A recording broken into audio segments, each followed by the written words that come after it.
तो चलिए आज हम उस शब्द का मीनिंग समझने की कोशिश करेंगे, उस शब्द का अर्थ समझने की कोशिश करेंगे जो हमारे कॉमर्स का सबसे बड़ा फाउंडेशन है, सबसे बड़ा आधार है। तो आज हम कोशिश करेंगे एक बहुत ही इंपॉर्टेंट वर्ड जो हमने कहा भैया अकाउंट्स। तो हमारा जो टारगेट है, सबसे पहले हम अकाउंट का मीनिंग समझने की कोशिश करेंगे कि भैया अकाउंट का मीनिंग क्या होता है। और एक बार जब मीनिंग समझ लेंगे उसके बाद में वो कहाँ पाया जाता है, वो कौन सी लोकेशन है जहाँ हम इन अकाउंट को क्रिएट करते हैं, उस प्लेस को आइडेंटिफाई करने की कोशिश करेंगे।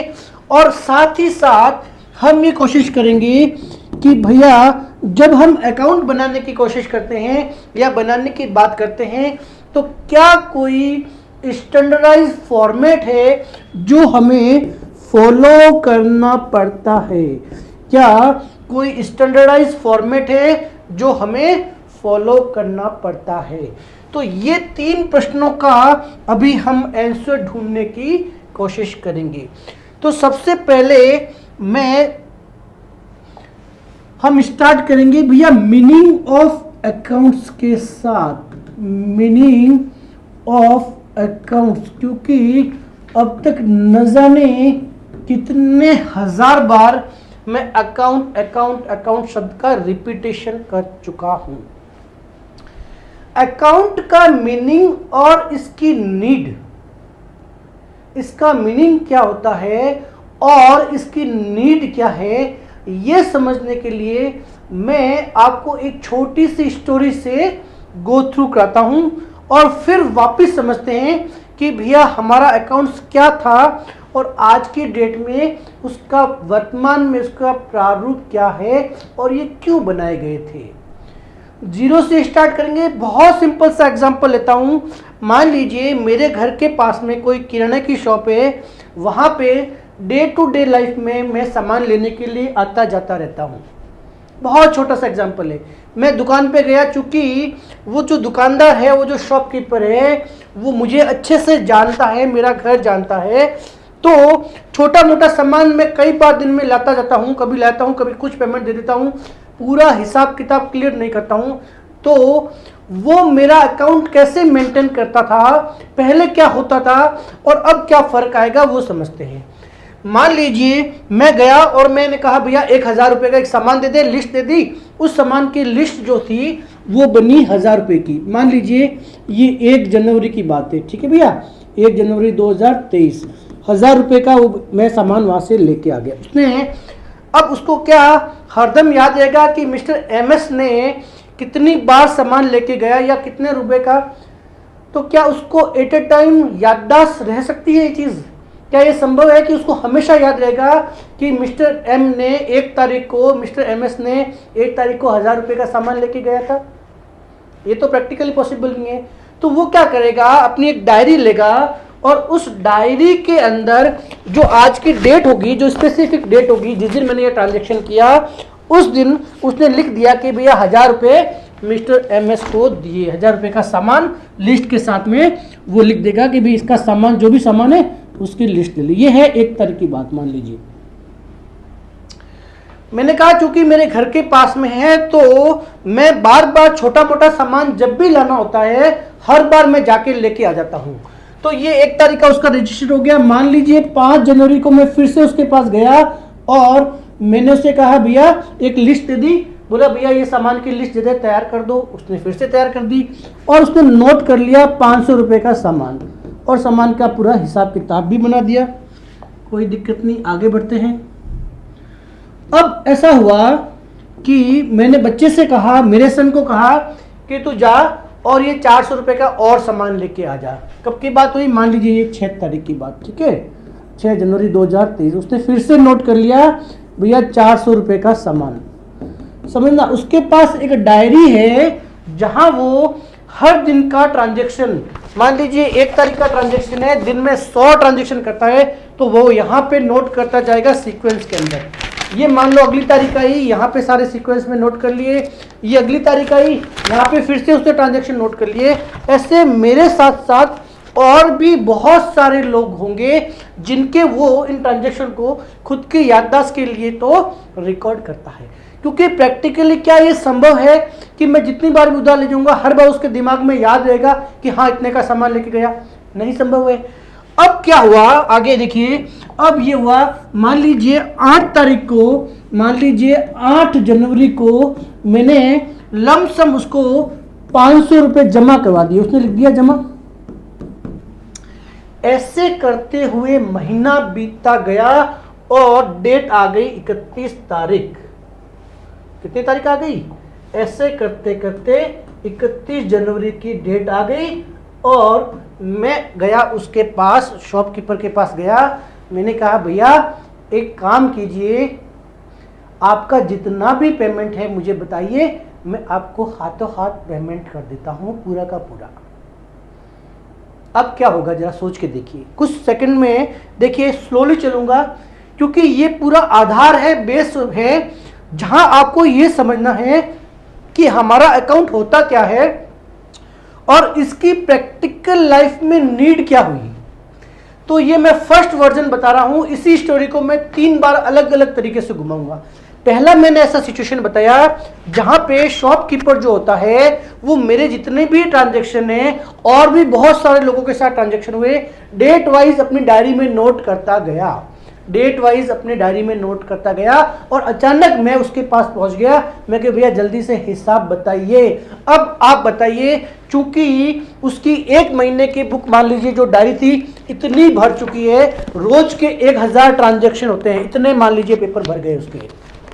ठीक है भैया, डायरी है उसके पास, मैं मना नहीं कर रहा हूं, बात समझना, डायरी उसके पास है जिसमें उसने सारे ट्रांजैक्शन को नोट करके रखा हुआ है, इस बात के लिए मैं मना नहीं कर रहा हूं। परंतु अब चूंकि मैंने ऑल ऑफ सडन उससे पूछा कि भैया आप बताओ मेरा कितना हिसाब है, अब वो भाई लग जाएगा, 1 तारीख की डायरी निकालेगा, देखेगा मिस्टर एमएस एमएस एमएस इसमें तो नहीं है, फिर ढूंढेगा 2 तारीख को, नहीं इसमें भी नहीं है, ठीक है 5 तारीख को हाँ मिला, ठीक है इसको नोट करेगा पेपर को, ठीक है फिर वो देखेगा 6 तारीख को ट्रांजैक्शन, हाँ इसको भी है, ठीक है। कितना टिपिकल हो जाएगा भैया मेरा हिसाब निकालना, जरा सोच के देखिए।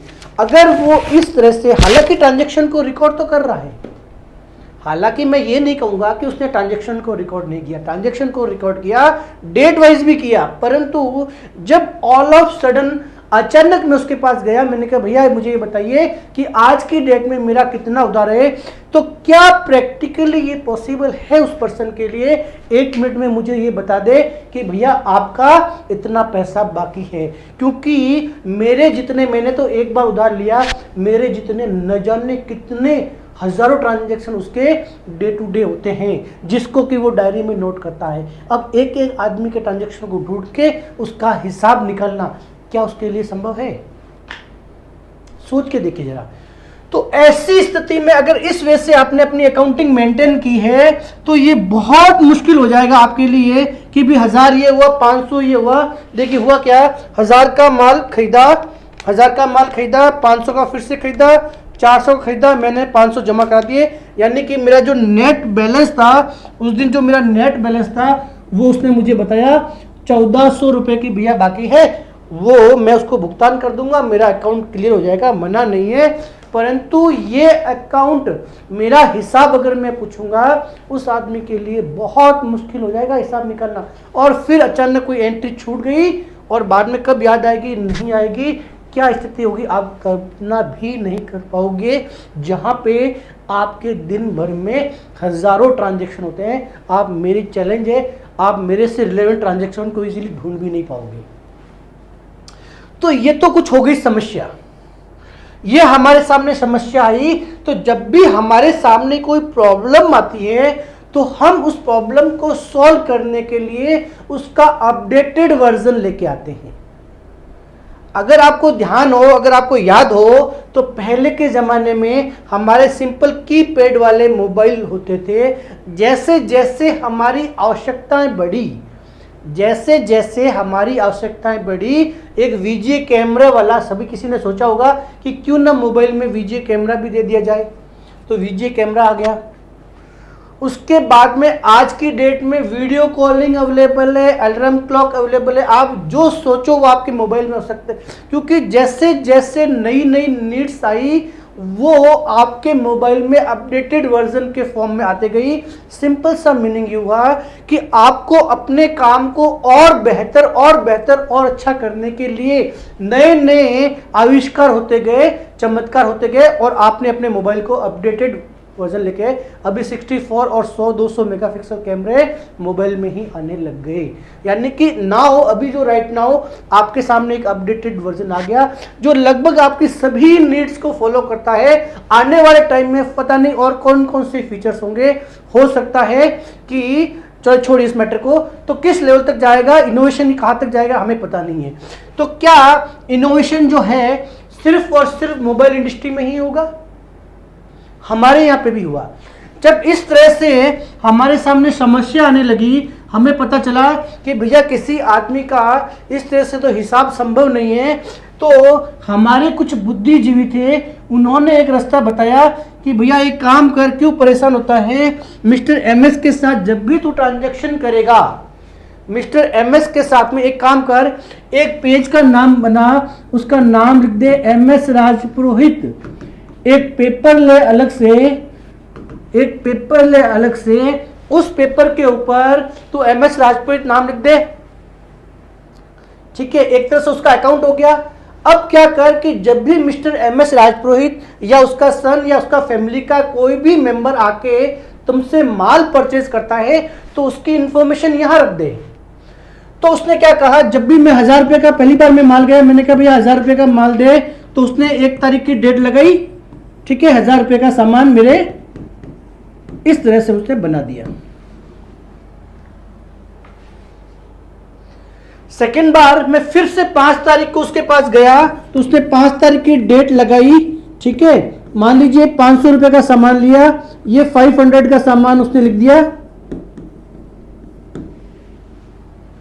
तीसरी बार मेरा सन कुछ सामान लेने के लिए गया, उसने 400 रुपीज का सामान, जो भी डेट थी उस डेट को सामान लिख दिया, सामान के साथ में लिस्ट लिख दिया कि भी ये लिस्ट शामिल थी, और मान लीजिए ये 8 तारीख की डेट थी। फिर एक दिन मेरा अचानक मूड हो गया, मैं उसके पास गया, मैं कहा भैया ये काम कर, ये 1000 रुपये जमा कर दे। उसने जमा लिख दिए। मान लीजिए 10 तारीख की बात है, और अब आ गई महीने की लास्ट तारीख, वही वापस मान लीजिए 31 जब मुझे उस दुकानदार का, उस शॉपकीपर का हिसाब करना था। मैं गया उसके पास, मैंने कहा भैया अब बताइए आपका कितना हिसाब है। तो वो क्या करेगा, वो सीधा मेरा पेज निकालेगा जहां पे उसने मेरे से रिलेवेंट सारे के सारे ट्रांजैक्शन लिखे थे, जहां मैंने कभी मेरे से जो भी उसने डील की, चाहे मैंने उधार माल खरीदा था या उसको कुछ सप्लाई किया था या फिर मैंने उसको पैसे जमा कराए थे, उन पैसों का हिसाब उसने एक जगह लिख दिया। अब देखिए गलती होने का चांसेस लगभग ना के बराबर हो गया। पहले सबसे बड़ा टिपिकल ये काम था कि जब भी किसी आदमी ने हिसाब मांग लिया कि भैया बताइए मेरे साथ आपका कितना ड्यू है, हमारे लिए बहुत बड़ा एक चैलेंज था कि उसका ड्यू निकालने के लिए एक एक एंट्री को ढूंढना। रोज के मान लीजिए 1000 ट्रांजेक्शन है तो मेरे लिए कितना टिपिकल हो जाएगा। उसकी जगह मैंने क्या किया, हर आदमी का एक अकाउंट खोल दिया, एक पेपर ले लिया, अकाउंट को बाद में समझेंगे, एक पेपर ले लिया, उस पेपर के ऊपर उससे रिलेवेंट इंफॉर्मेशन को एक जगह पे लिख दिया। और अब जब मैं हिसाब करने के लिए गया, उसने 1 मिनट में मेरा पेज देखा, उसने देखा हाँ भैया 1000 रुपये उधार, उसने देखिए कितना मिनट लगेगा उसको। यहाँ पे एक ही पेपर में 1000 रुपये, 500 रुपये, 400 रुपये माइनस 1000 जमा, मान लीजिए मोटा मोटी 900 रुपीज इस अकाउंट में बाकी होता है। वो आदमी कहेगा भैया आपके 900 बाकी है, मैंने उसको दे दिए, मेरा अकाउंट क्लियर। तो पहली स्थिति से अगर मैं सेकंड स्थिति में आऊं तो आपने ये देखा कि मेरा बहुत सारा टाइम बच गया। उसने क्या किया, उसने एक पर्टिकुलर अकाउंट, एक पर्टिकुलर आदमी का जो अकाउंट था या एक पर्टिकुलर आदमी से संबंधित जो भी उसने काम किया, चाहे वो एमएस था, मान लीजिए गुड्स परचेज था, तो जब भी उसने माल परचेज किया एक जगह सूचना रख दी, तो जब भी उसको ये देखना था कि भैया मैंने पूरे महीने में कितनी बार परचेज की है, टोटल कितने अमाउंट की परचेज की है, तो परचेज का अकाउंट उसने निकाला, परचेज वाला पेपर निकाला और उसकी जोड़ मार दी, तो काम आसान हो गया। वो ये देखना चाहता है कि भैया मैंने पूरे महीने कितनी सेल की, तो सेल्स का उसमें एक पेपर था जहां सेल्स से संबंधित जब भी कोई माल बिकता है वो वहां रिकॉर्ड कर लेता है। इंस्टीट्यूट ऑफ जर्नल के अंदर डिटेल में रिकॉर्ड करने के साथ उसकी जगह पे उसने एक पेपर पे सारा रिकॉर्ड कर लिया। तो हुआ ये कि जो पहली स्थिति थी और इस स्थिति में 90% उसका काम इजी हो गया, 90% काम उसका इजी हो गया। जहां अगर यहां पे मैं हिसाब बात करने की कोशिश करूंगा कि भैया मेरा बैलेंस कितना है, तुमने महीने भर में परचेज कितनी की है, तुमने महीने भर में सेल्स कितनी की है, तुम्हारा अकाउंट का बैलेंस कितना है, दिन भर में जो भी पैसा आएगा उसका आया और गया एक जगह अगर लिख दिया उसने, तो वो 5 मिनट में कुछ मिनटों में निकाल के बता देगा। तो देखिए पहली स्थिति से सेकंड स्थिति में हमारी जो कंडीशन है, किसी भी पर्टिकुलर हेड, किसी भी पर्टिकुलर व्यक्ति से संबंधित कितना ट्रांजैक्शन हुआ है और उससे क्या बाकी है, ये हिसाब किताब करना 90% इजी हो गया और गलती होने का भी चांस नहीं है। परंतु ये हमारा अपडेटेड वर्जन था। परंतु जैसे मैंने कहा कि पहले कीपैड से हम वीजी कैमरे पे आए, अब हमारी जो डिमांड है वो बढ़ती गई। हमने कहा भैया और दिल मांगे मोर, और चाहिए, और बेटर तरीका बताओ, और कोई बेटर तरीका बताओ। पता ही नहीं चल रहा है कब लिया कब जमा किया, ये क्या लिखा है आपने, ये इसको देख के हमें पता ही नहीं चल रहा है, एकदम गौर से देखना पड़ रहा है। अच्छा सामान लिया, अच्छा जमा कराया, वेरी कंफ्यूजिंग पर्सन। ऐसे कोई टेक्निक अपनाओ अपडेटेड वर्जन, क्योंकि जैसे जैसे रिक्वायरमेंट बढ़ती है वैसे वैसे हर चीज में अपडेटेड वर्जन आता है। जैसे मैंने अभी आपको मोबाइल का एग्जांपल लिया, तो जैसे जैसे यहाँ पे हमारी रिक्वायरमेंट बढ़ी तो हमने क्या कहा कि भैया एक काम करो, एक काम कीजिए, आप ऐसे मत लिखो, मैं एक और तरीका बताता हूं। आप इस पेपर पे एमएस राजपुरोहित का नाम लिखिए और इस पेपर के 2 हिस्से कर दीजिए, इस पेपर के 2 हिस्से कर लीजिए, ठीक है। आपको कंफ्यूजन ये हो रहा था कि कब मिस्टर एमएस ने माल लिया और कब जमा कराया, यानी कि 2 तरह के ट्रांजैक्शन उसके साथ हो रहे हैं कि एक तो वो बार बार उधार माल ले जाता है और एक वो बार बार पैसा जमा करवाता है। तो हमें नेट टू नेट बैलेंस चाहिए। तो एक काम कीजिए कि आप एक साइड, अभी देखो साइड डेबिट क्रेडिट छोड़ो, वो मैटर नहीं है, मैं सिंपल सा लॉजिक है। उसने हमने एक अगला वर्जन बताया, नेक्स्ट अपडेटेड वर्जन बताया कि भैया पहले तो आप एक एक डेट में ढूंढते थे, सेकंड हमने कहा कि आप एक ही पेपर पे लिख लीजिए। अब आप उसके भी एडवांस वर्जन चाहिए, उससे भी इजी चाहिए। आपको चाहिए यार 1 मिनट में हिसाब हो, कहाँ मैं पेपर को फिर से पढ़ने जाऊं कि कब माल दिया कब जमा हुआ पता ही नहीं चल रहा है भैया, फिर भी मैं कंफ्यूज जाऊंगा। तो क्या इससे इजी कोई तरीका है? तो यहाँ पे हमने इससे इजी तरीका बनाया। हमने कहा भैया जब भी एक काम करो, जब भी ये मिस्टर एमएस आपके यहाँ पे उधार माल लेने जाता है तो आप क्या कीजिए, अपना जो पेपर है उसको 2 हिस्सों में बांट दीजिए। जब भी ये आपसे उधार माल खरीदता है, मान लीजिए 1 जनवरी को माल खरीदा, ठीक है ना, तो आपने लिखा भैया 1000 रुपए सामान। 5 तारीख को फिर से मिस्टर एमएस आए आपके पास सामान लेने के लिए, आप लिख लीजिए किसमें 500 रुपीज का सामान। फिर उसके सन आ गया या फैमिली कोई मेंबर आ गया, मान लीजिए 6 तारीख को आ गया, वो फिर से कोई सामान ले गया 400 रुपए का, ये लिख लीजिए आप। तो जब भी सामान लेके जा रहा है उस टाइम इधर लिख दीजिए, और जब उसने पैसे जमा करवाए इसमें कंफ्यूजन ना हो, तो मान लीजिए ये 10 तारीख को उसने पैसे जमा कराए, 10 जनवरी को पैसा जमा कराए, तो आप इस साइड लिख दीजिए 1000 रुपए जमा। अब कोई कंफ्यूजन नहीं है, जब भी माल ले जाएगा इधर और जब भी पैसा जमा कराएगा इधर। तो मुझे इस ट्रांजैक्शन को देख के जरा भी ये सोचने की जरूरत नहीं है कि ये क्या चीज है। मुझे पता चल गया कि भैया ये तो जब भी मैंने उधार माल दिया उसको इधर लिखा है, और जब उसने जमा कराया इधर नेट क्या है, मैं फटाक से इधर की जोड़ करूंगा। मैंने देखा भाई ये 1900 टोटल है, और 1000 रुपये जमा करा दिए, मैं कहूँगा भैया आपके 900 रुपये मेरे पास, मैं अभी भी आपसे 900 रुपये मांगता हूँ। ये बात आई समझ में? तो ये हमारा थर्ड वर्जन हो गया, जहां पर हमने क्या किया, हमने ये किया कि एक पर्टिकुलर हेड, अब ये हेड क्या हो सकते हैं, ये मैंने आपको बताया था। ये हेड हमने डिसाइड किए according to classification of account. हमारी अकाउंटिंग के अंदर हमारा जो अल्टीमेट टारगेट था, जहां पे हम बिजनेस ओनर की फाइनेंशियल पोजीशन को जानना चाहते हैं, उसके लिए एक मेथोडोलॉजी डेवलप हुई। जैसे जैसे हमारे सामने समस्याएं बढ़ी, उन समस्याओं को सॉल्व करने के लिए हम उसका अपडेटेड वर्जन ढूंढने लगे और काम को करने का और बेटर तरीका ढूंढने को लगे। हमने कोशिश किया कि काम को और अच्छे से कैसे किया जाए। तो हमने कहा भैया आप हम कहेंगे भी हमने अकाउंट्स जो है, जो वर्ड था हमारा अकाउंट्स, वो कहाँ से आया है। तो अकाउंट का जो मीनिंग हम कोशिश करते हैं, हमने कहा था कि सबसे पहले हमने समझना है मीनिंग ऑफ अकाउंट्स।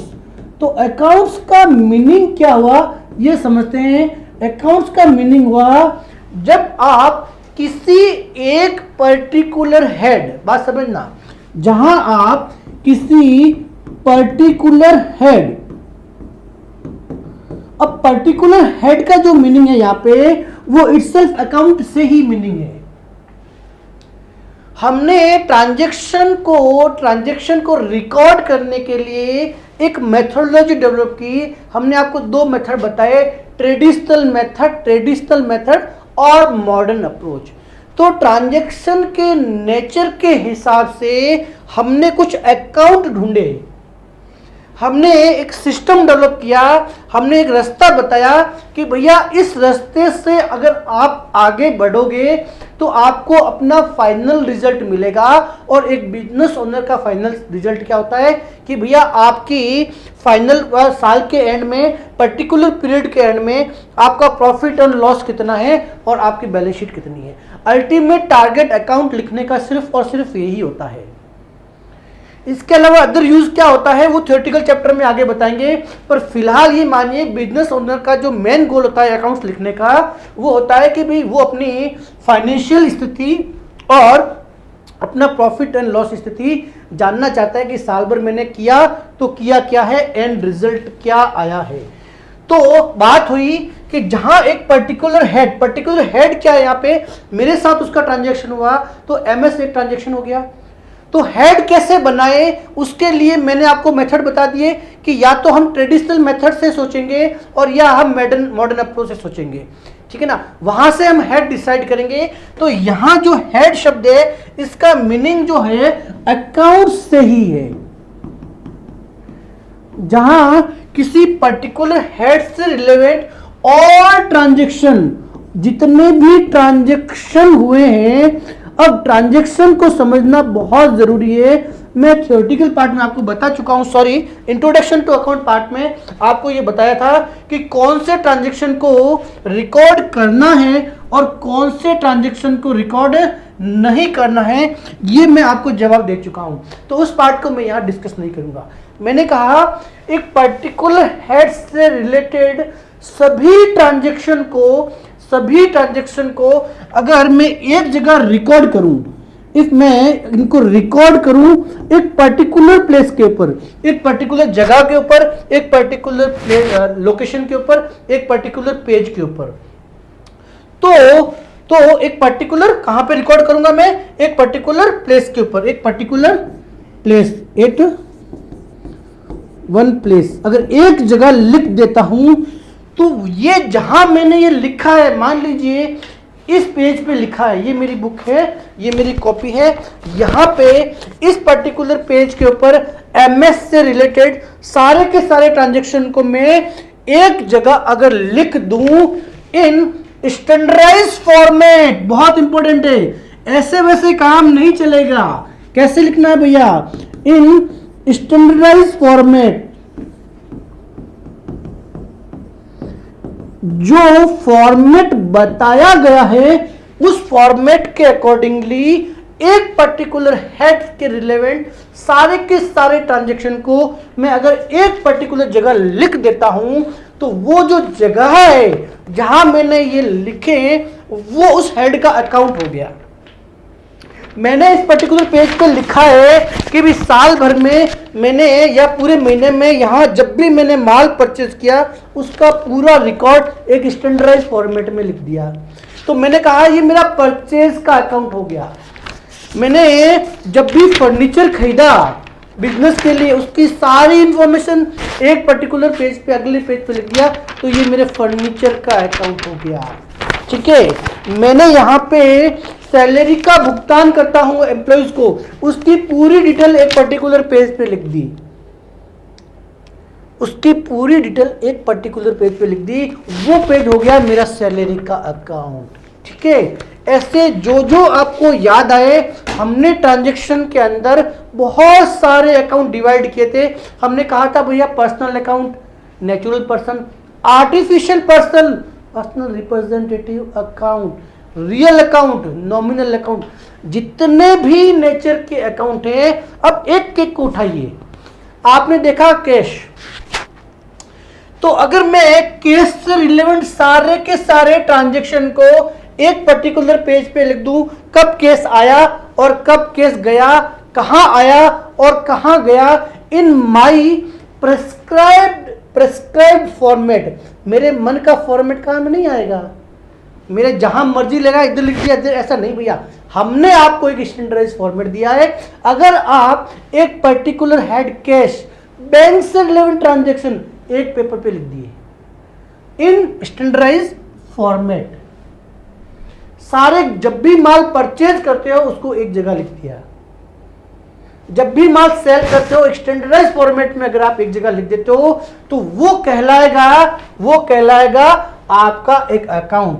तो मीनिंग ऑफ अकाउंट का मतलब ये हुआ कि जहां पर वो प्लेस, वो लोकेशन जहां पर एक पर्टिकुलर हेड से रिलेटेड सारे के सारे ट्रांजैक्शन को एक प्लेस पे अगर रिकॉर्ड कर दिया जाता है, इन स्पेसिफिक या in standardize format, that place called account. तो मीनिंग ऑफ अकाउंट आपको बहुत अच्छी समझ में आ गया होगा। सिंपल भाषा में ये एक ऐसा पेज है जहां पर एक पर्टिकुलर हेड से रिलेटेड सारे के सारे ट्रांजैक्शन को लिखा जाता है। अब दूसरी बात जो है कि भैया ये आपने जो बताया है अकाउंट, ये बनाए कहां जाते हैं, ये अकाउंट कौन सी लोकेशन पे, हमारा जो अकाउंटिंग का जो प्रोसेस है जिसको मैंने इंट्रोडक्शन टू अकाउंट में बहुत डिटेल में आपको करवा रखा है। ठीक है, वहां पे हमने कहा हमारी जो अकाउंटिंग का जो सफर है वो कहां से शुरुआत होता है और इस तरह से स्टेप बाय स्टेप हमारा अकाउंट्स का रास्ता आगे बढ़ता है। तो जो हमारी पूरी अकाउंटिंग साइकिल है, इस अकाउंटिंग साइकिल के अंदर अकाउंट्स कहां बनते हैं, तो सबसे पहला जो स्टेप था, सबसे पहला ये था, हमने यह कहा था कि भैया जर्नल के अंदर हम जर्नल एंट्रीज पास करेंगे, यानी कि जब भी ट्रांजैक्शन हुआ उसे उसी टाइम डेट क्रोनोलॉजिकल ऑर्डर के अंदर, डेट के क्रम के अंदर हम उसे रिकॉर्ड करेंगे। ये हमारा सबसे पहला काम था, जहां से हमारी बुक्स स्टार्ट हुई थी। परंतु जर्नल के अंदर कौन से ट्रांजैक्शन को रिकॉर्ड करना है और कौन से ट्रांजैक्शन को रिकॉर्ड नहीं करना है, और रिकॉर्ड करने का जब आपने ट्रांजैक्शन को रिकॉर्ड करना या न करना ये डिसीजन आपको लेना था। और एक बार जब आपने डिसीजन ले लिया उसके बाद में कि भाई हाँ इस ट्रांजैक्शन को रिकॉर्ड करना है, तो रिकॉर्ड करने के लिए उसके कौन से सोर्स डॉक्यूमेंट होने चाहिए। सोर्स डॉक्यूमेंट क्या होते हैं, वो एविडेंस, वो आधार जो ये प्रूफ करता है कि ये ट्रांजैक्शन हुआ है।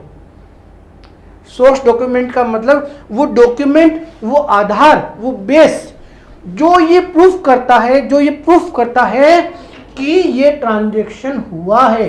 तो ये पहला स्टेप था जहां हमने एक बार डिसाइड किया कि भैया ट्रांजैक्शन को रिकॉर्ड करना है, ये डिसाइड किया, सोर्स डॉक्यूमेंट तैयार किए, परंतु पहली एंट्री कहां पे हुई? पहली एंट्री हुई हमारी जर्नल के अंदर। और जर्नल के अंदर एंट्री करते समय, जर्नल में एंट्री करते समय हमने रिकॉर्ड करने का जो बेस था वो था हमारा अकाउंट, कि भैया ट्रांजैक्शन में से अकाउंट को उठा के बुक्स में लेके आ जाओ, बाकी कचरा साफ कर दीजिए। जब गेहूं की खेती होती है तो आपने देखा बहुत सारा कचरा होता है, उसको फिल्टर किया जाता है और जो काम की चीज है गेहूं वो निकाल लिया जाता है, बाकी जो है उसको स्क्रैप पे उसको धान वगैरह जो भी बोलते हैं उसको हटा दिया जाता है। तो जब हमारे सामने लंबा चौड़ा ट्रांजैक्शन आया, हमने उस ट्रांजैक्शन में से जो हमारे काम के अकाउंट थे उनको उसमें से निकाले। हमने उस ट्रांजैक्शन के नेचर को आइडेंटिफाई किया, उसमें अकाउंट का क्लासिफिकेशन करते हुए हमने उन 2 अकाउंट को ढूंढ लिए जिनको बुक्स में लेके आना था। तो हमारे सामने जो बहुत सारा कचरा आया, हमारे काम की चीज पिक कर दी, हमें एक स्पेसिफिक फॉर्मेट दिया गया था कि एक अकाउंट को डेबिट करोगे, एक अकाउंट को क्रेडिट करोगे, दोनों का अमाउंट परफेक्टली मैच होना चाहिए, दोनों में फर्क नहीं आना चाहिए, जितने से डेबिट होगा उतने से ही वापस क्रेडिट होगा। इस बात को ध्यान रखते हुए आपको ट्रांजैक्शन के अंदर, जर्नल के अंदर ट्रांजैक्शन को रिकॉर्ड करना। सोर्स डॉक्यूमेंट वाला जो पार्ट है इसको अभी तक हमने डिटेल में कवर नहीं किया, जर्नल चैप्टर हम कर चुके हैं। तो जर्नल के अंदर हमने जो जो अकाउंट बनाए थे, एक को डेबिट किया था, एक क्रेडिट किया था, पूरे जर्नल में 600-700 ट्रांजैक्शन मैं आपको ऑलरेडी प्रैक्टिस करवा चुका हूं। अब जो अगला जो स्टेप था हमारा, पहली बुक थी जिसका हमने नाम दिया था भैया जर्नल, ये हमारी पहली बुक होती है और जो पहली सीडी थी ये हमने चढ़ ली। उसके बाद में जो हमारा अगला स्टेप होता है वो होता है हमारा लेजर की बुक। अब ये जो लेजर की बुक है ये क्या है? तो लेजर की जो बुक है जिसको हम हिंदी में खाता बही भी कहते हैं, यहाँ पे जो जो अकाउंट क्रिएट हुए थे हर एक अकाउंट के लिए एक पर्टिकुलर जगह असाइन की जाएगी। हर एक, मैंने आपको इंट्रोडक्शन टू अकाउंट में आपसे कहा था कि जर्नल जो है हमारे घर का मेन गेट है। जर्नल जो है हमारे घर का मेन गेट है, ट्रांजैक्शन को वहीं से फिल्टर कर देंगे। जब भी हमारे घर का बेल बजा, हमें लगा कि हमारा नॉन पर्सन कोई आया है, तो हमें यहाँ डिसाइड करना था कि उसको घर में एंट्री देनी है या नहीं देनी है। नहीं देनी ये डिसाइड हमने जर्नल पे कर दिया था। जिसको नहीं देना था, यहाँ हमने बहुत सारे ट्रांजैक्शन ऐसे भी देखे थे जो बिजनेस से लिंक तो थे, परंतु हो सकता है कि उनको मनी मेजरमेंट नहीं कर पा रहे थे या कुछ और रीजन होने की वजह से हमने उसको एंट्री दी ही नहीं, तो उनको वहीं से बाहर से ही आउट कर दिया, यहीं पे ही उसका फिल्ट्रेशन लगा दिया। परंतु ये मैंने कहा था पहली बुक है जर्नल, वो पहली बुक है जहां हमारे अकाउंट का गृह प्रवेश होता है। तो जब एक बार डिसाइड हो गया कि हाँ भैया ये अकाउंट है जिनको बुक्स में लाना है, आपने एंट्री की थी Ram account debit to cash, यानी कि आपने डिसाइड कर दिया कि राम को घर के अंदर लेके आना है, राम हमारे घर का ही मेंबर है, कैश हमारे घर का ही मेंबर है, आपने डिसाइड कर दिया कि इन मेंबर्स को बुक्स में लेके आना है। अब लाने के बाद में जैसे ही आपने घर का मेन गेट खोल दिया, जर्नल की एंट्री हो गई। हर मेंबर का घर के अंदर अपना एक रूम होगा, वेरी इंपॉर्टेंट, ध्यान रखना, हर मेंबर का अपना एक सेपरेट रूम होने वाला है घर के अंदर। यानी कि अब केस जैसे ही घर के अंदर आया, केस को केस की जगह पे उसके लिए सेपरेट रूम असाइन है, उससे रिलेवेंट सारे के सारे ट्रांजैक्शन वही रिकॉर्ड किए जाएंगे। इसी तरह से जब मान लीजिए माल परचेज किया तो परचेज के लिए एक सेपरेट रूम है उससे रिलेवेंट ट्रांजैक्शन वहीं पे रिकॉर्ड किए जाएंगे, जो मैंने अभी प्रीवियस एग्जांपल दिया था। तो किसे घर में एंट्री देना है और किससे घर में एंट्री नहीं देना है, ये हमें जर्नल पे डिसाइड करेंगे। जर्नल की एंट्री करते समय हम डिसाइड करेंगे कि भैया किसे एंट्री देनी है नहीं देनी है। पर एक बार अगर आपने एंट्री दे दी, एक बार आपने एंट्री दे दी, यानी कि आपको ये लगेगा यस इसको एंट्री देना जरूरी है, ये घर का मेंबर है, इसको घर में लेके आइए। इट मीन्स कि अब उसका सेपरेट रूम घर के अंदर होगा। हर अकाउंट को एक पर्टिकुलर जगह दी जाएगी, वहां उससे रिलेवेंट सारे के सारे ट्रांजैक्शन को रिकॉर्ड किया जाएगा। तो जब भी उसका जो पर्पस ये था कि जब भी किसी ने पूछा कि माल कितना परचेज किया पूरे महीने के अंदर या पूरे साल के अंदर, हमने 1 मिनट में वो पेज निकाला। आगे हम क्या करेंगे, इंडेक्स बना देंगे कि भाई 14 नंबर पेज पे परचेज का अकाउंट है, 15 नंबर पेज पे सेल्स का अकाउंट है, 16 पे नकद का अकाउंट है, 17 पे सैलरी का अकाउंट है, 18 पे वेजेस का अकाउंट है। इस तरह से हमारी बुक्स के अंदर जैसे एक इंडेक्स बनी होती है, जिसे देख के इस इंडेक्स में जाके हम सीधा पर्टिकुलर पेज के ऊपर, पर्टिकुलर चैप्टर के ऊपर जा सकते हैं। ठीक वैसे ही हम जर्नल के अंदर, हम जर्नल में क्या करते हैं, आगे एक इंडेक्स बना देते हैं। वहां पे देखेंगे कि परचेज का जो अकाउंट है, परचेज का रूम कितना नंबर पे, 15 पे, सीधा 15 नंबर रूम में जाएंगे और चेक कर लेंगे कितने ट्रांजैक्शन हुए इसके, या उस अकाउंट में क्या क्या काम अब तक हो चुका है, कितने रुपए का हो चुका है, क्या हिसाब किताब बाकी है। तो अकाउंट कहां क्रिएट होंगे, सबसे बड़ा क्वेश्चन ये है कि भैया ये अकाउंट क्रिएट कहां होते हैं। तो ledger is a place. Ledger book जो है हमारी, लेजर एक ऐसी किताब है जिसके अंदर हम अकाउंट को क्रिएट करते हैं। तो ऑब्जेक्टिव क्वेश्चन आता है कि भैया अकाउंट कहां पाए जाते हैं, किस प्लेस पे पाए जाते हैं। तो भैया जो अकाउंट होते हैं वो लेजर, यानी कि हमारा सेकंड स्टेप ऑफ अकाउंटिंग की शुरुआत हो चुकी है। तो लेजर बुक जो है, लेजर एक ऐसी बुक है, लेजर क्या है, लेजर एक ऐसी बुक है जिसके अंदर जितने भी अकाउंट है, उन अकाउंट, सब अकाउंट का अपनी अपने सब उन अकाउंट को एक पर्टिकुलर लोकेशन दी गई है, पेज नंबर सहित लोकेशन दी गई है। उससे रिलेवेंट ट्रांजैक्शन को उसको वहीं पे लिखा जाएगा। और लिखा कैसे जाएगा, इन प्रेस्क्राइब्ड फॉर्मेट। उसके लिए हमने आपको एक सेपरेट फॉर्मेट दिया है। तो जो हमारा पहला प्रश्न था, सबसे पहले हमने ये समझने की कोशिश की थी कि भैया अकाउंट का मीनिंग क्या होता है।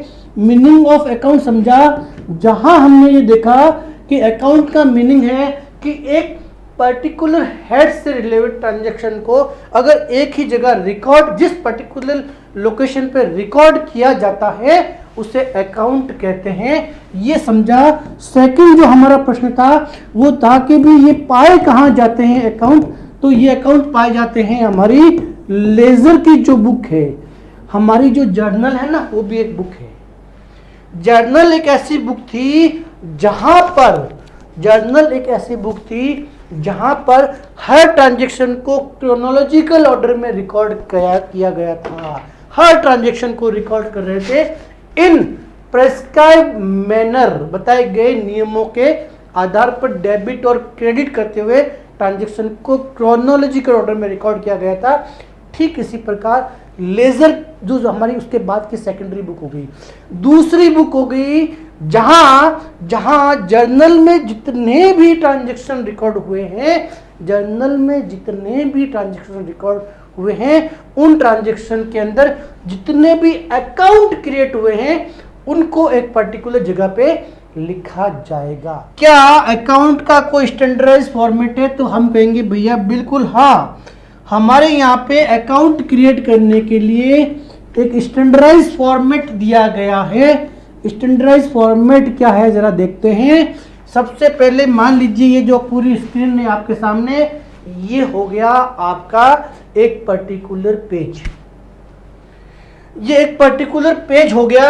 इस पेज को आप क्या कीजिए, देखिए आपके सामने मैं एक पेज भी ले लेता हूं, चलिए, और 1 मिनट का टाइम लगेगा मुझे। ओके, ये मैंने आपके सामने एक पेज ले लीजिए, ये पेज है। अकाउंट क्रिएट कैसे करना है, इसका फॉर्मेट क्या होगा। तो सबसे पहले जो ये पेज है इसको बिल्कुल बीच में से 2 हिस्से कर दीजिए। ये मैंने 2 हिस्से कर दिए। मैंने एक फाड़ने नहीं है भैया, खाली लाइन खींचनी है, फाड़ने नहीं है, बीच में से फाड़ देना ही नहीं, फाड़ना नहीं है भैया। हमने क्या किया, इस पर्टिकुलर पेज के बीचों बीच से 2 हिस्से कर लिए। तो ये लीजिए, मैंने बीचों बीच में से 2 हिस्से कर लिए। चूंकि मुझे कुछ लिखना था तो मैंने बॉक्स बना दिए। क्योंकि मुझे कुछ लिखना है, हेडिंग देनी है, तो हेडिंग देने के लिए मैंने एक लाइन के ऊपर, देखिए ऐसे कर सकते हैं, अगर आपको ऐसे कंफ्यूजन हो तो कोई दिक्कत नहीं। ये इसको कहते हैं टी फॉर्मेट। अकाउंट जो होता है हमारे साथ टी फॉर्मेट में बनता है। तो मैं क्या करूंगा, ये मेरा यहाँ से यहाँ तक मेरा पेज हो गया, ये यहाँ से यहाँ तक मेरा पेज हो गया, ये मेरा पेज हो गया, ठीक है। इस पेज को मैंने 2 हिस्से कर दिए बराबर, ठीक है, ये 2 हिस्से हो गया। तो क्या हो गया भैया, देखिए टी दिख रहा है आपको। जब बचपन में ABCD पढ़े होंगे तो ऐसा कुछ आपको टी दिखा होगा। तो इसीलिए कहते हैं भैया अकाउंट जो बनता है वो टी फॉर्मेट में बनता है। ये बन गया टी फॉर्मेट। तो सबसे पहले जब टी फॉर्मेट में बन गया तो सबसे पहले तो हमें हेडिंग देनी पड़ेगी कि ये अकाउंट बना किसके लिए हो। तो मैंने कहा जर्नल में जितने अकाउंट क्रिएट हुए थे वहां पे राम आया था, मोहन आया था, श्याम आया था, बैंक आया था, कैश आया था, परचेज आया था, सेल आया था, सैलरी आया था, वेजेज आया था, जितने भी नाम आप पढ़े थे, furniture, building, land and building, rent, सब कुछ अकाउंट क्रिएट होंगे। हर एक को एक जगह मिलेगी, हर एक का अपना एक रूम यहाँ पे होगा। तो मान लीजिए ये मेरे नकद का अकाउंट था, तो भैया ये नकद का अकाउंट है। तो सबसे पहले काम क्या हो गया, हमें हेडिंग देनी है कि भैया ये है किसका अकाउंट। ये जो टी फॉर्मेट में आप बनाने की कोशिश कर रहे हो, ये अकाउंट किसका है, पहले हेडिंग देनी पड़ेगी। फॉर्मेट के साथ साथ हम हर पार्ट को डिटेल में समझने की कोशिश करेंगे कि भैया हो क्या रहा है, क्या क्या चीजें इसमें लिखी जाती है। तो मैंने चूंकि यहाँ पे अब आपने ये टी फॉर्मेट कर दिया है, इसके अंदर देखिए 2 शब्द आपको मिलेंगे, डेबिट और क्रेडिट। तो जब ये टी फॉर्मेट मेरे सामने है किसी भी अकाउंट के अंदर, ये कौन सा एंड हो गया मेरा भैया, ये मेरा लेफ्ट हैंड साइड हो गया। तो इसके अकाउंट की जो ये लेफ्ट हैंड साइड है ये हमेशा डेबिट साइड कहलाती है। मतलब इस पेज का ये वाला हिस्सा, ये जो हिस्सा होता है ये कहलाता है डेबिट, और यहां से यहां तक का, यहां से यहां तक का हिस्सा जो होता है ये कहलाता है क्रेडिट। आपने जो एक पर्टिकुलर पेज है इसके जो 2 हिस्से किए हैं उसमें से कौन सा हो गया भैया, इसमें से कौन सा हो गया, मेरा लेफ्ट हैंड साइड जो है ये कहलाएगा डेबिट, और राइट हैंड साइड है ये मेरा कहलाएगा क्रेडिट। तो प्रश्न आता है कि भैया डेबिट और क्रेडिट क्या होता है, तो उसका सिर्फ एक ही जवाब है, एक पर्टिकुलर अकाउंट का लेफ्ट हैंड साइड जो होता है वो डेबिट कहलाता है और राइट हैंड साइड क्रेडिट कहलाता है। दैट्स इट, बस यही आंसर इस बात का। जब आप टी फॉर्मेट के अंदर, जब आप टी फॉर्मेट में कोई भी अकाउंट क्रिएट करते हो तो टी फॉर्मेट के अंदर आपने लेफ्ट हैंड साइड में जो चीज लिखी, ये आपका जो लेफ्ट साइड में यहां से लगा के यहां तक जो भी लिखोगे ये डेबिट वाला मामला हो गया और ये आपका क्रेडिट वाला मामला हो गया। बस इतना ही जवाब है भैया, ये डेबिट होता है, ये क्रेडिट होता है, दैट्स इट। इसके अलावा कोई कंफ्यूजन होने की जरूरत नहीं है। टी फॉर्मेट में इधर वाला हिस्सा और टी फॉर्मेट में इधर वाला हिस्सा, बस हो गया। तो अब मैं बात करूंगा यहां पर कि हमने टी फॉर्मेट दे दिया। अब मुझे चूंकि इसमें कुछ लिखना है तो मैंने क्या करूंगा, मैं क्या करूंगा, कुछ इसको हेडिंग्स दूंगा भैया। मैं कुछ हेडिंग्स देने की कोशिश करूंगा। तो हेडिंग देने के लिए मुझे एक लाइन और खींचनी है, बस और कुछ नहीं है। मैंने एक लाइन खींच दी, ये सिर्फ हेडिंग देने के लिए भैया, फॉर्मेट मेरा ये, ठीक है। तो चूंकि मुझे सबसे पहला जो कॉलम है मेरा, सबसे जो मेरा पहला कॉलम है यहाँ पे सबसे पहला कॉलम होगा वो होगा डेट का कॉलम।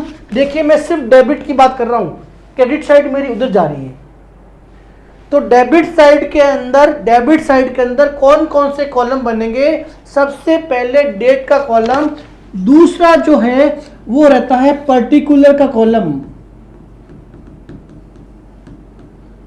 पर्टिकुलर को हिंदी में बोलते हैं विवरण, विवरण का कॉलम। अब देखिए सबसे इंपॉर्टेंट चीज कि डेट कहां से आएगी। मैंने आपके कहा कि हमारे अकाउंटिंग के अंदर जो लेजर अकाउंट है वो कहां क्रिएट होते हैं? लेजर के अंदर। अकाउंट क्रिएट जो होंगे वो लेजर में होंगे, यानी कि मीनिंग ये हुआ कि ये हमारा दूसरा स्टेप है। जो पहला स्टेप है, तो पहले स्टेप में हमने कहीं पर जर्नल की एंट्रीज की थी। हमारी जो पहली बुक थी ना वो जर्नल थी, लेजर हमारी कभी पहली बुक नहीं थी। और जर्नल में हमने क्या कहा था कि जहां ट्रांजैक्शन को पहली बार क्रोनोलॉजिकल ऑर्डर में लिखा जाता है, डेट के सीक्वेंस में लिखा जाता है। तो मान लीजिए 1 तारीख थी, वहां मैंने एंट्री की थी Ram account debit to cash, ये मान लीजिए वहां मैंने एंट्री की थी। मान लीजिए ट्रांजैक्शन में 1000 रुपये इन्वॉल्व था, क्योंकि ये मेरा कैश का अकाउंट है। मुझे ये इंफॉर्मेशन इधर लानी है या इधर लानी है वो बाद में डिसाइड करेंगे, इसको एक बार इस मैटर को छोड़िए। तो यहाँ पे मेरे कुछ ट्रांजैक्शंस को लिखा हुआ था, या मान लीजिए मैंने लिखा था cash account debit to sales, मान लीजिए एग्जांपल ये 2000 रुपये का मेरा ट्रांजैक्शन था, और ये हो गया 2 तारीख का ट्रांजैक्शन, 2 जनवरी का ट्रांजैक्शन हो गया। तो अब मुझे वहां से मैंने कहा लेजर जो है हमारा सेकंड स्टेप होता है, ये हमारी दूसरी बुक है, ये कभी पहली बुक नहीं होती है। तो यहां से डेटा यहां लेके आना है। तो सबसे पहला डेट का जो कॉलम है, यहाँ डेट कौन सी आएगी? यहाँ डेट आएगी कैश का जो ट्रांजैक्शन आप रिकॉर्ड कर रहे हो, जर्नल से उठा के लेके आ रहे हो। अब जर्नल में जो आपने ट्रांजैक्शन को रिकॉर्ड किया था, उस रिकॉर्ड को उठा के आपको लेजर में अकाउंट में लेके आना है। तो जिस डेट का वो ट्रांजैक्शन था, तो मान लीजिए वो ट्रांजैक्शन था 1 जनवरी का ट्रांजैक्शन था, 1 जनवरी 2023, तो वो डेट यहां लिखी जाएगी। डेबिट क्या करना है, क्रेडिट क्या करना है, मैं अभी वो बात करने की कोशिश करूंगा, वो नहीं बताऊंगा। परंतु फिलहाल सिर्फ ये समझिए कि अगर जर्नल से उठा के कुछ लेके आना है यहाँ पर, तो हम डेट के कॉलम में वही डेट लिखेंगे जिस दिन वो ट्रांजैक्शन रिकॉर्ड हुआ था, और वही डेट यहाँ लिखनी है। तो डेबिट की बात करेंगे तो सबसे पहले, फिलहाल मैं ये नहीं बता रहा हूँ कि डेबिट किसे करना है और क्रेडिट किसे करना है, ये मैं नहीं बता रहा हूँ। मैं तो बता रहा हूँ उस डेट को लेके आना है। पर्टिकुलर के अंदर हमारे जो अकाउंट है वही तो समझना, डिटेल के अंदर जो ये कैश का अकाउंट इस डेट को इफेक्ट हुआ है, इसके रिलेवेंट सामने कौन सा ट्रांजैक्शन था वो लिखा जाएगा। कैसे लिखा जाएगा वो मैं आगे समझाता हूं। जिस ट्रांजैक्शन को आधार रख के हमने ये डिसाइड किया है, जिस ट्रांजैक्शन को आधार रख के हमने डिसाइड किया कि हाँ भैया कैश इफेक्ट हुआ है, तो इसकी जो सामने वाला अकाउंट है, क्योंकि ये केस किस चीज के लिए था, सेल्स के लिए था या परचेज के लिए था, तो इसके सामने क्या आधार था, उस बेस को यहां लाया जाएगा। यहां कैसे रिकॉर्ड करना है वो मैं बाद में समझाऊंगा, परंतु ये समझो कि जब ये केस का ट्रांजैक्शन जर्नल में इफेक्ट हुआ तो ये अकेला तो नहीं आया होगा। हमने डबल अकाउंटिंग सिस्टम में देखा कि ट्रांजैक्शन को हमेशा ड्यूल एस्पेक्ट से रिकॉर्ड किया जाता है, यानी कि एक एस्पेक्ट को डेबिट करेंगे और एक एस्पेक्ट को हम हमेशा क्रेडिट करेंगे। तो इससे रिलेवेंट कुछ और भी हुआ होगा, उसे यहां लिखेंगे, इस बात में कोई दो राय नहीं। तीसरा जो हमारा कॉलम है, जिस कॉलम को हमने नाम दिया है ledger folio journal folio, okay, ये मैं थोड़ा सा इरेज करके सही कर देता हूं, 1 मिनट, ओके। चूंकि हम लेजर में बैठे हैं तो यहां आएगा journal folio JF number. JF number का मतलब हो गया जर्नल फोलियो। JF का मतलब क्या हो गया भैया, मैं इसको नोट कर लेता हूं यहां पे। JF का मीनिंग होता है जर्नल फोलियो। फोलियो का मतलब होता है पेज नंबर। फोलियो का मतलब क्या होता है, पेज नंबर कहां पे? जर्नल। मैंने कहा जर्नल के अंदर ट्रांजैक्शन को हमेशा डेट वाइज लिखा जाता है। तो जर्नल फोलियो का मतलब क्या हो गया? Page number. तो जर्नल का कौन सा पेज नंबर है जिस पेज नंबर से आप इस ट्रांजैक्शन को उठा के यहां के लेके आए हो? पहला स्टेप था हमने जर्नल में एंट्री की, और दूसरा स्टेप है जर्नल की एंट्री को उठा के अकाउंट में लेके आनी है। अकाउंट में लेके आनी है तो वो जब एंट्री आप जर्नल की उठा के लेके आ रहे हो, उसकी डेट क्या थी भैया? सॉरी, पेज नंबर क्या था? जर्नल भी तो 1-2 हजार पेज का हो सकता है, 1-2-10 हजार पेज का हो सकता है। आपके ट्रांजैक्शन के ऊपर डिपेंड करता है हमेशा कि आपका जर्नल कितने पेज का होगा। तो हर जर्नल का जैसे जैसे डेट बीतेगी आपको आपके पेज नंबर भी बढ़ते जाएंगे। तो कल अगर इस ट्रांजैक्शन की डिटेल जाननी है कि ये कहाँ से लेके आए हो, तो आपको कैसे पता चलेगा? क्या उस पर्टिकुलर डेट पे जाओगे? जा सकते हैं, समझ सकते हैं, पर इस पर्टिकुलर डेट को हो सकता है 1000 ट्रांजैक्शन हुए हो। आप कहोगे कि भैया जरूरत कहाँ है, मैं डेट से भी तो जा सकता हूँ। डेट को जा सकते हो, मना नहीं है। आपने 1 तारीख का जर्नल खोला, वहां देखा एक दिन के अंदर 1000 ट्रांजैक्शन हो गए। अब बताओ 1000 ट्रांजैक्शन को ढूंढोगे? परंतु एक पर्टिकुलर पेज के ऊपर 5-6 ट्रांजैक्शन को इजीली रिकॉर्ड किया जा सकता है, इसके ऊपर रिकॉर्ड नहीं किया जा सकता है। तो सीधा आपको 17 नंबर पेज मिल जाए तो आपके लिए इजी नहीं होगा कि हाँ 1 तारीख के अंदर 17 नंबर जो पेज है उसके अंदर ये ट्रांजैक्शन की डिटेल है। तो जर्नल फोलियो JF का मतलब ये हो गया कि जर्नल का वो पर्टिकुलर पेज नंबर जहां से हम इस ट्रांजैक्शन को उठा के लाए हैं, वो ट्रांजैक्शन का अमाउंट, सॉरी डेट यहां लिखनी है। और इस ट्रांजैक्शन में मान लीजिए अमाउंट कितना इन्वॉल्व है, मान लीजिए 10,000 रुपीज इन्वॉल्व है, तो वो आपको यहां लिखना है। ये हो गया हमारा जर्नल का फॉर्मेट। अभी मैंने बताया डेबिट साइड में ये कॉलम होते हैं भैया। हमारे डेबिट साइड में क्या कॉलम होंगे? एक डेट का कॉलम होगा, एक पर्टिकुलर का कॉलम होगा। पर्टिकुलर के कॉलम को कैसे फिल करना है मैंने अभी तक आपको बताया नहीं, अभी बताएंगे थोड़ी देर बाद में। उसके बाद में मैंने कहा लेजर फोलियो नंबर और साथ साथ इस ट्रांजैक्शन में अमाउंट कितना इन्वॉल्व है। तो भैया जब मैंने कोई भी ट्रांजैक्शन को रिकॉर्ड किया उसके सामने अमाउंट को मेंशन किया था।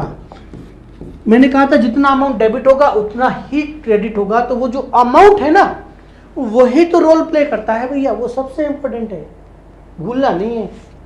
तो वो जो अमाउंट है वो हमें यहां लिखना है। तो अब हमारे डेबिट साइड के अंदर हमें कितने कॉलम मिले भैया? 1, 2, 3 और 4 कॉलम मिल गए। डेट, पर्टिकुलर मैंने अभी आपको बताया नहीं इसको फिल कैसे करना है, हिंट दे दिया कि जब आपने जर्नल की एंट्री की थी तो जिस अकाउंट की एंट्री कर रहे हो इसके सामने वाला जो अकाउंट है ना उस अकाउंट को यहां लेके आना है। अब वो इधर आएगा या इधर आएगा वो अलग बात हो गई। तो डेबिट साइड यानी कि मेरे अकाउंट की जो लेफ्ट हैंड साइड है that is called debit side. इसी तरह से मेरे अकाउंट की जो राइट साइड होती है उसे हम कहते हैं क्रेडिट वाली साइड। ये यहां से यहां तक जो भी मामला चलेगा ये चलेगा क्रेडिट साइड के अंदर, और इसमें भी ठीक वही कॉलम होंगे जो यहां पे है। सबसे पहले ट्रांजैक्शन की डेट क्या है। अब इस ट्रांजैक्शन को रिकॉर्ड डेबिट में करना है और किससे क्रेडिट में करना है वो मैं अभी नहीं बता रहा हूं, पर मान लीजिए कोई ट्रांजैक्शन क्रेडिट में हो रहा है तो उसकी डेट क्या है जहां से जनरल से उठा के लेके आए हो। फिर इसका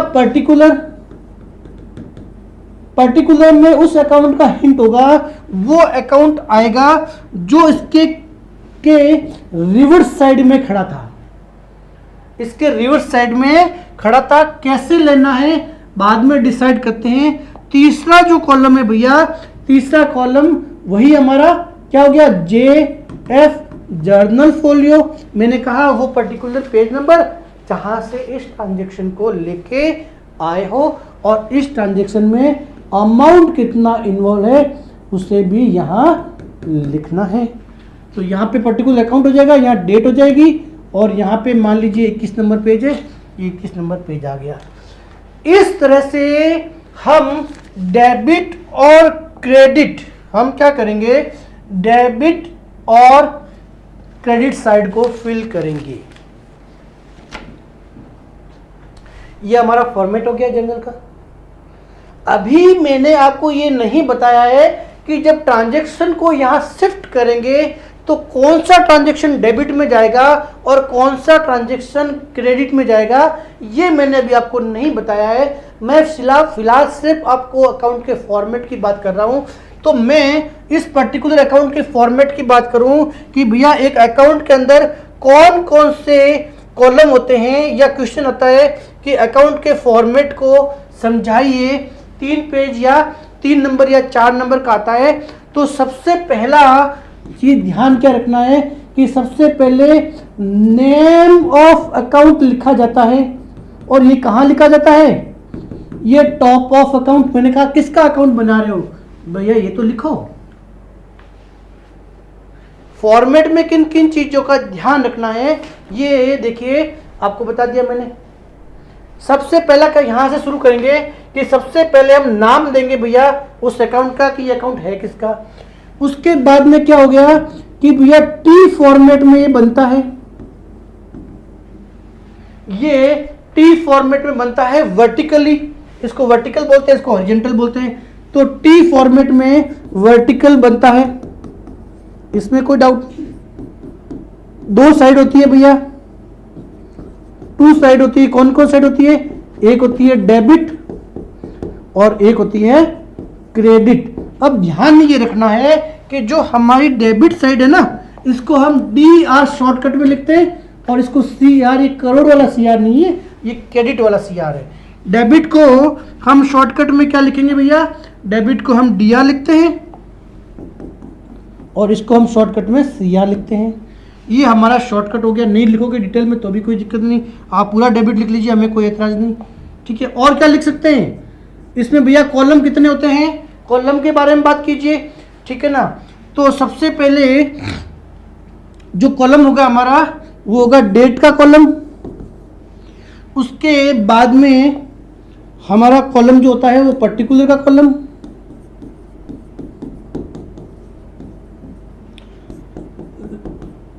जर्नल फोलियो, जर्नल फोलियो यानी कि वो पर्टिकुलर पेज नंबर भी लिखा जाता है, और साथ साथ में ट्रांजैक्शन में अमाउंट कितना इन्वॉल्व है उसको भी लिखा जाता है। तो कितना अमाउंट ट्रांजैक्शन में इन्वॉल्व है वो भी लिखेंगे। जर्नल फोलियो वो कॉलम नंबर भी लिखेंगे। तो और पर्टिकुलर के अंदर इसके इसके काउंटर में कौन सा अकाउंट है, कैसे लिखा जाएगा, पर्टिकुलर का अभी समझाते हैं। ट्रांजैक्शन की डेट भी लिखी जाएगी। तो ये हमारा जर्नल का फॉर्मेट हो गया भैया, कि जब भी आपको जर्नल की फॉर्मेट की बात करें, इन पॉइंट्स का 1 बाय 1 नोट कीजिए। ये सभी चीजें आपको लिखनी है। ठीक है भैया। और हमने कहा कि 2 साइड होती है। लेफ्ट हैंड साइड क्या कहलाएगी? लेफ्ट हैंड साइड डेबिट कहलाएगी। ये मेरी लेफ्ट साइड देखिए डेबिट हो गई और ये क्रेडिट हो गई। तो आपके सामने ऑब्जेक्टिव क्वेश्चन आता है कि भाई डेबिट क्या होता है और क्रेडिट क्या होता है। तो भैया जो एक अकाउंट है, टी फॉर्मेट का जो अकाउंट है, उसका लेफ्ट साइड जो होता है, ये देखिए ये लेफ्ट साइड है, ये डेबिट है और ये क्रेडिट है। बस ये इतना ही आंसर है। ये 1 मार्क्स का कई बार आपके सामने ऑब्जेक्टिव क्वेश्चन आता है। तो ये हमने समझ लिया फॉर्मेट ऑफ अकाउंट। अभी हमारा काम ये है कि चूंकि हमने अब तक जो स्टेप्स थे वो स्टेप्स क्या देखे भैया? वो स्टेप ये देखे कि जर्नल के अंदर ट्रांजैक्शन को रिकॉर्ड करना हमने सीख लिया है। जर्नल में ट्रांजैक्शन को हमने रिकॉर्ड कैसे किया था, इसका एक एग्जांपल लेते हैं। हमको जब भी ट्रांजैक्शन रिकॉर्ड करना था जर्नल का, तो हमने क्या किया? सामान्य वे से हम लिखते थे। मान लीजिए एक ट्रांजैक्शन को लिखा Ram account debit to cash, ये वहां पे लिख दिया था। इसमें डेट भी आ गई थी, अमाउंट भी आ गया था। ये मेरा काम वहां हो चुका था। अब मेरा ये काम होगा कि ये जो जर्नल की एंट्री है, इस जर्नल एंट्री में से राम का जो अकाउंट क्रिएट हुआ है, राम का जो अकाउंट क्रिएट हुआ है लेजर के अंदर, तो राम से संबंधित इंफॉर्मेशन को यहां से उठा के राम के अकाउंट में लेके जाना है। इसी तरह से कैश का जो अकाउंट है उसमें से उठा के, यहां से इंफॉर्मेशन उठा के केस के अकाउंट में शिफ्ट करना है। अब ये शिफ्ट करने का जो काम होता है ये कहलाता है लेजर पोस्टिंग। तो लेजर पोस्टिंग कैसे करेंगे और फिर किसी अकाउंट को बैलेंस कैसे करना है, कौन से अकाउंट की जोड़ कौन सी ज़्यादा होती है, किसे बैलेंस करना है और कैरी फॉरवर्ड करना है, और किसे उसी साल स्टॉप कर देंगे, कैरी फॉरवर्ड नहीं किए जाते हैं, उसी साल P&L में शिफ्ट कर दी जाएंगे। ये हम लेजर पोस्टिंग में अब आगे समझने की कोशिश